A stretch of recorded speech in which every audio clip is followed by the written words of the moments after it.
Afhankelijk van het inkomen kost het een cheque €2,5 of zo'n hele euro. Daarmee kunnen mensen zelfs helpen een keertje bij de thuiszorg.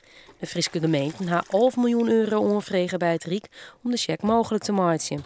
Ze verwachten dat het geld er komt. De zorgverleners binnen de kleer voor om van 1 januari zo maar de cheque te werken.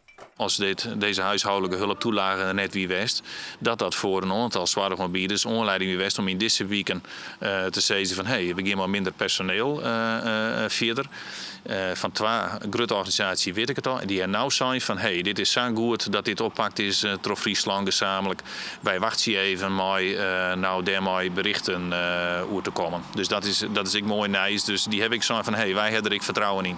Wij ontslaan net voor het mensen. Precies, en dat is heel belangrijk om dat richting de mensen ik aan te gaan. De huishoudelijke hulp is neven Zorgbelang Friesland heel wichtig. De meeste hemelders doggen meer als alleen eens keer maaitsie. Ze houden haar cliënten nek in de gaten. Zorgbelang is daarom wie is maar de oplossing van de gemeenten.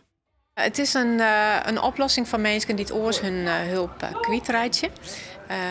Ik vind dat een mooie gedachte van de gemeente. Ik vind het mooi dat het Rijk geld beschikbaar stelt had voor gemeenten die een oplossing hebben willen voor deze groep van mensen. Want het is vanzelfs net zo mooi als je altijd wend binnen om 6 maar uur of 2 uur help te krijgen. En dat is dan in één keer voort van 1 januari. Dus dit zou een mooie oplossing wezen kunnen. Het is de bedoeling dat aanstek mantelzorgers gebruik maken kunnen van de hemelcheck.